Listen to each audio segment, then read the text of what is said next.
नमस्कार साथियों। Cockroach cockroach सुन करके आप परेशान हो गए होंगे। आखिर ये कॉकरोच को लाया कौन? जिससे भी पूछिएगा भारतीय जनता के प्रतिष्ठित नेताओं से, आप अपने इलाके में पूछिए, शायद पता ना हो, लेकिन मैं दिल्ली में रहता हूँ, राष्ट्रीय राजधानी में, वो भी लुटियन जोन में। सुबह 10 बजे से लेके 10 बजे रात तक, यानी 12 घंटे रहता हूँ।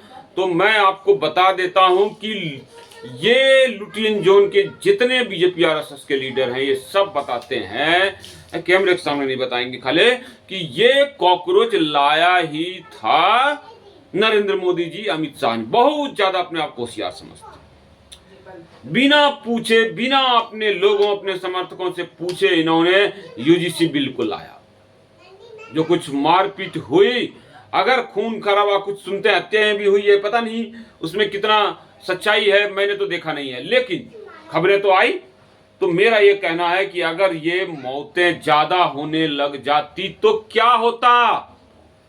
क्या आपने गुजरात समझ रखा है, जो वहां पर कुछ मुस्लिम मारे गए तो आपने जो प्रधानमंत्री की गद्दी ले ली? हमारे बाएं साइड भी देखिए, यहाँ पर प्रधानमंत्री जी हैं और दाएं साइड भारत माता की जय है। तो आप समझ लीजिए, और जो माँ दुर्गा है, माँ भवानी है, माँ भारत माता है, उनके सवारी शेर हैं। तो आप समझ लीजिए कि कौन लोग आपसे क्या बात कर रहे हैं, क्या बताना चाह रहे हैं।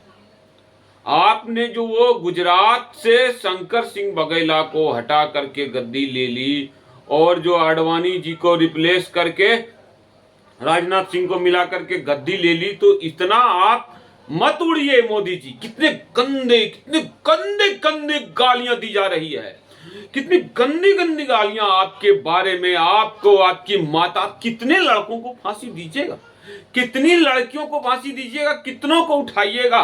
हम तो कमांडर हैं, आपके जो है, जो सनातन के रक्षक हैं। कल को कांग्रेस भी बात करेगी, समाजवादी भी, राष्ट्रीय जनता दल के लोग भी सनातन की बात करें, हम तो उनको भी करेंगे।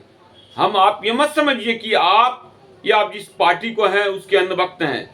समझने की कोशिश कीजिए, कितने करनी सेना के लोग, बजरंग दल के लोग भी, हिंदू परिषद के लोग आपके साथ आज खड़े हैं। कुछ तो जब आप 20 तारीख का कांड हो गया तब आपके साथ। हिंदू मुसलमान में देश को बांट दिया गया, लेकिन मिला क्या? कुछ जो चीजें हैं कि आसाम में आई सरकार, बंगाल में आई सरकार, कश्मीर में आई सरकार, कश्मीर में 370 हटा, इन बातों को छोड़ दिया जाए तो केरल में आज भी वही है। और आ भी गई तो क्या? हिंदू और मुसलमान दोनों कह रहे हैं कि यही न डर है हिंदुओं को कि जो है मुसलमान ज्यादा हो जाएंगे और भारत को इस्लामिक राष्ट्र बनाने की कोशिश करेंगे, जैसे पूरी दुनिया में करते हैं। तो इसका एक ही उपाय है, 2 बच्चा पॉलिसी। जो 2 से ज्यादा बच्चा पैदा करे, आप उनको जेल में डाल दीजिए और बच्चे को उनसे ले लीजिए। बच्चा जाएगा सनातन स्कूल में, कट्टर सनातनी बनेगा। तो इसके बाद जो है ना कि ये खत्म ना हो जाएगा, हिंदू मुस्लिम का लफड़ा ही ना खत्म हो जाएगा। कैसे लटका के रखेंगे कश्मीरी हिंदुओं को कि भैया 7 लाख इधर से उधर हो रहे हैं, कि भैया 2019 में खत्म हुआ, बसाएंगे, आज बसाएंगे, कल बसाएंगे, परसों बसाएंगे। अरे 370 खत्म हो गया, वहां पर यूपी बिहार के लोगों को बसाइए ना, पंजाब में बसाइए ना, आपको किसने रोका है? आप AK-47 का लाइसेंस दीजिए ना, जो वहां पर रहेंगे, बसेंगे कश्मीर में, लोग लड़ लेंगे खुद से। नहीं, आपके इरादे कुछ गंदे और घिनौने हैं। आपने, माननीय अमित शाह जी, आपने अपने बेटे को 12 साल से क्रिकेट काउंसिल में चेयरमैन बना के क्यों रखा हुआ है? क्यों? आपको संतोष नहीं है? आप पहले से भी व्यापारी रहे हैं। कोई कहते हैं हीरा व्यापारी है, कोई ये व्यापारी है, कोई वो व्यापारी है, रियल एस्टेट। तो कहां ले जाइएगा पैसा? नहीं चाहिए हमें आपका बेटा, नहीं चाहिए क्रिकेट काउंसिल में। और अगर इस तरह से आप देश चलाएंगे तो आप तय मानिए कि बीजेपी में एक दिन बड़ा विद्रोह होगा, बड़ा धमाका होगा। अदरवाइज जो लोग योगी आदित्यनाथ को मान चुके हैं कि भैया यही अगले पीएम होंगे, तो उनके लिए जो है आप लोग रास्ता खाली कर दीजिए। 12 बरस होंगे, कितने लोग कहते हैं बीजेपी के कि भैया 12 बरस होंगे, बहुत है, बहुत है, बहुत है। आपको 10 साल में 2024 में जब आपको 240 सीटें आ गई तो उसी समय जो है पावर ट्रांसफर कर देना चाहिए।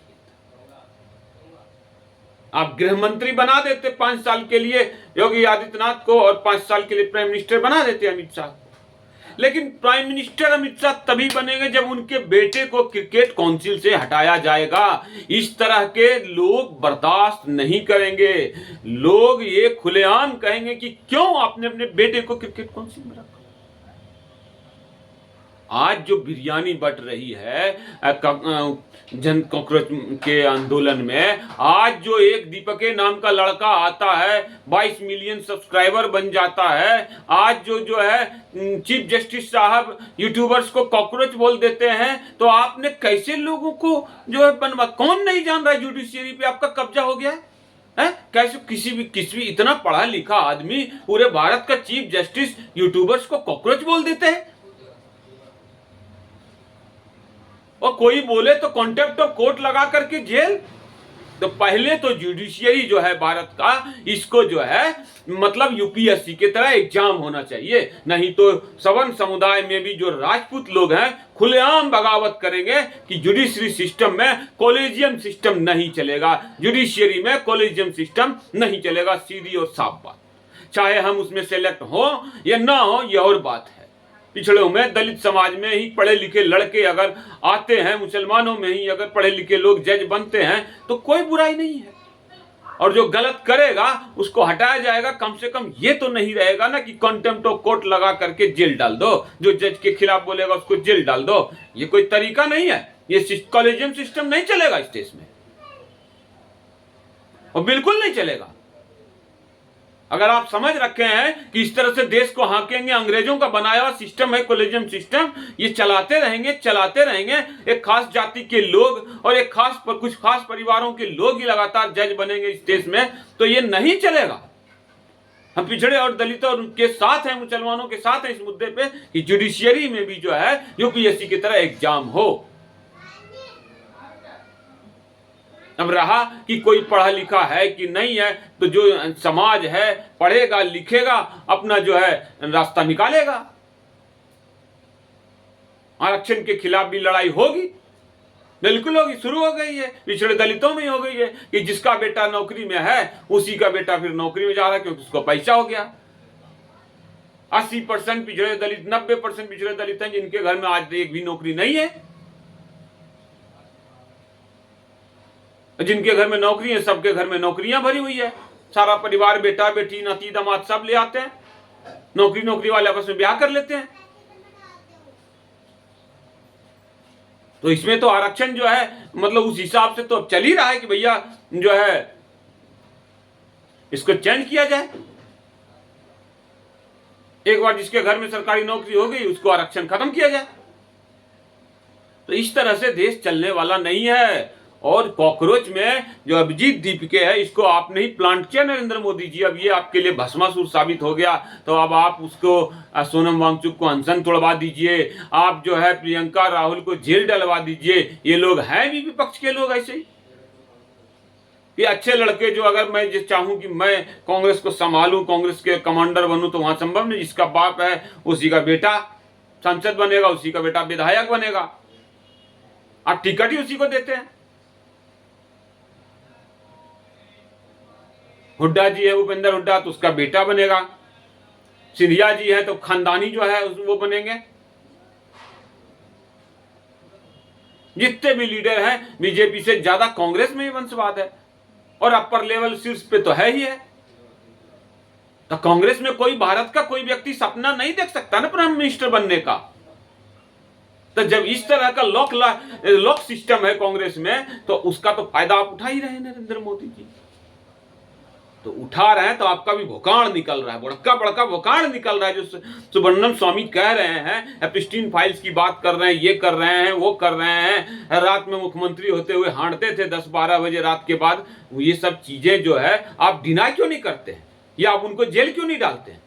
लोगों के मन में है, आपके कैरेक्टर के ऊपर सवाल उठाया जा रहा है तो लोग जो है बोल रहे हैं, चर्चा कर रहे हैं। ऐसा नहीं है कि जो है सरकार जाने के डर से कि हिंदुत्ववादी सरकार, सनातनवादी सरकार जो चला जाए, क्योंकि एक ही बीजेपी पार्टी है। सबसे बड़ी मुश्किल की बात है कि सिर्फ एक बीजेपी जो है उठा रही है सनातन के लिए, और एक शिवसेना उठाती थी तो उसको तो आपने खत्म ही कर दिया, तोड़ मरोड़ के खत्म कर। शिवसेना तो आपके लिए बड़ा खतरा था क्योंकि वो पूरे देश में फैल सकता था। और उनका बेटा भी जो है, बाल ठाकरे साहब का बेटा उद्धव ठाकरे, माथा का ढीला, यूपी बिहार वालों को मारो, ये करो, ये नहीं कि यूपी बिहार में हम शिवसेना को खड़ा करें। चले गए कांग्रेस के गोद में, चले गए तो चले गए, चले जाइए, कांग्रेस में जाना कोई बात नहीं है, हम जैसे लोग भी जा सकते हैं। लेकिन अगर सनातन की बात करने पे विरोध करेगा तो हम ऐसे कांग्रेस पे, ऐसे समाजवादी, ऐसे आरजेडी पे थूक देंगे। जो लोग सनातन धर्म, जो लोग हिंदू धर्म के खिलाफ बात करेगा, हम उसे किसी भी धर्म में नहीं जाएंगे। और एक बात बता देते हैं, मेरे जैसे लोगों को अगर राजनीति में जाना होगा तो निर्दलीय जीतेंगे, खंबा गाड़ के, खूंटा गाड़ के जीतेंगे। ईश्वर ने कुछ अच्छे कार्यों के लिए रोका हुआ है, इसलिए रुके हुए। ऐसा लगता है कि मीडिया के द्वारा हम बड़ा कार्य कर रहे हैं, बड़ा कार्य और कर सकते हैं, इसीलिए शायद ईश्वर चाहते हैं कि हम जो है यही कार्य करते रहें, मीडिया का कार्य करते रहें और राजनीति में जाने लायक ना बने, आर्थिक रूप से मजबूत ना हो। ये सब कुछ ईश्वर का ही किया धरा होता है। और किसी के बाप का दम नहीं है कि बीजेपी है तो वही आगे बढ़ाएगा, कांग्रेस है तो वही आगे बढ़ाएगा, शिवसेना है, समाजवादी, आरजेडी है तो वही। कितनी पार्टियां इस देश में आई और कितनी विलीन हो गई। इस बात को समझ लीजिए कि ये ऐसे देश नहीं चलेगा। नरेंद्र मोदी जी, अमित शाह जी, आप दोनों ने मिलकर जो बीजेपी को हाईजेक कर लिया है, और एक व्यक्ति जो उत्तर प्रदेश को जो है अपराधी स्टेट से जो है, पिछड़े हुए स्टेट से जो है, मतलब सुंदर सर्वांगीण विकास की ओर ले जा रहा है, आप उसको मीडिया ट्रायल चलाएंगे, उनको हरा देना, उसको ये हरा देना, उसको ये कर देना, उनके इच्छा के विरुद्ध टिकट बांटेंगे, है ना। उनके सामने आपके नितिन नवीन जाएंगे, फूल लेंगे और जो है उधर मुंह तो नहीं देखेंगे योगी आदित्यनाथ की तरह। इस तरह करने से कुछ नहीं होगा। जिस तरह से केशव मौर्य चुनाव हार गए, जिस तरह से मनोज सिन्हा हार गए, और जिस तरह से आप 5 लाख से 1.25 लाख पर आ गए, बेइज्जती पूर्ण हो। आपको ऐसे लगता नरेंद्र मोदी जी कि बेइज्जती का अनुभव भी नहीं होता, जबरदस्ती के आप प्रधानमंत्री बने हुए हैं। ठीक है कि कॉकरोचों में दम नहीं है, ठीक है, वहां पर 50% में मुसलमान और रविदास जाति के, जाटव जाति के लोग हैं, 50% तो लड़के हैं जो स्टूडेंट हैं।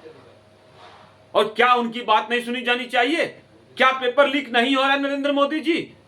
क्या अरबों खरबों रुपया जो है दिल्ली में जितने भी एसएचओ से बहाल हो रहे हैं, क्या और जिनको पोस्टिंग मिल रही है उसमें जो है गड़बड़ सड़बड़ नहीं है? क्या यहाँ पर अरबों खरबों रुपए का रोज ड्रग्स दिल्ली में नहीं बिक रहा है? और ये दिल्ली में ड्रग्स बिक रहा है तो कहां जा रहा है पैसा? जितने रेहड़ी पटरी वाले हैं उनसे रोज के 100 रुपए 200 रुपए वसूले जा रहे हैं, अरबों खरबों रोज की जो ये वसूली हो रही है कहां जा रहा है? क्या जनता इतनी पागल है?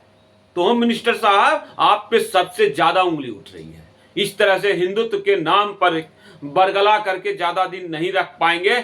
जो खतरा आपको है वो सिर्फ मुसलमानों और जाटवों और रविदासों से नहीं है। असली खतरा जो बीजेपी के कोर वोटर हैं, सवर्ण जातियां और अति पिछड़ी जातियां, इनसे है। आप थोड़ा संभल के रहिए, जो है लोग नाराज हैं आपसे, और इस तरह से चीजें नहीं चलेगी। करप्शन का दाग लगा हुआ है नरेंद्र मोदी जी, आप पे भी लगा हुआ है। आखिर क्यों गुजरात की 2 कंपनियों अदानी और अंबानी को बढ़ावा दिया गया? टाटा बिरला जैसी सैकड़ों कंपनियों को क्यों आगे बढ़ने से रोका जा रहा है? क्यों नए लड़कों को बड़ा बिजनेसमैन नहीं बनने दिया जा रहा है? तो इस तरह की चीजें सबको समझ में आती है। दिल्ली में पंकज सिंह मिनिस्टर बनाया गया, हर कोई कह रहा है पंकज सिंह मिनिस्टर नहीं है, मिनिस्टर तो अदानी है, क्योंकि जितने भी बसों के ठेके मिल रहे हैं, परिवहन मंत्री हैं पंकज सिंह, बसों के ठेके अदानी की कंपनियों। इस तरह की अंधेर गर्दी मची हुई है। और ड्रग्स तो यूपी बिहार से लेकर पूरे हिंदुस्तान के गांव में ड्रग्स जा रहा है। इतना ड्रग्स कहां से आ रहा है? लाखों टन ड्रग्स कहां से आ रहा है? मैं अभियान चलाऊंगा, ड्रग्स के ऊपर अभियान चलाऊंगा, और दिल्ली में रेहड़ी पटरी वालों से जो रुपया वसूला जा रहा है, दिल्ली में जो ये ड्रग्स का जो खेल पसरा हुआ है, ये सब पैसा कहां जा रहा है? अरबों खरबों रुपए आपने यमुना की सफाई के नाम पे किए। मैं पूरा बकायदा वीडियो दिखाऊंगा, कितने गंदे गंदे नाले आज भी हैं, किस तरह से कूड़ेदान बना दिया गया है इन छोटे नालों को, और कोई साफ सफाई की व्यवस्था नहीं है। झूठ ढकोसला गंगा सफाई और यमुना सफाई के नाम पे करोड़ों नहीं अरबों रुपए ढकारे जा रहे हैं। तो इस तरह से नहीं चलेगा, इस तरह से नहीं चलेगा, इस तरह से नहीं चलेगा। जय भवानी, जय हिंद।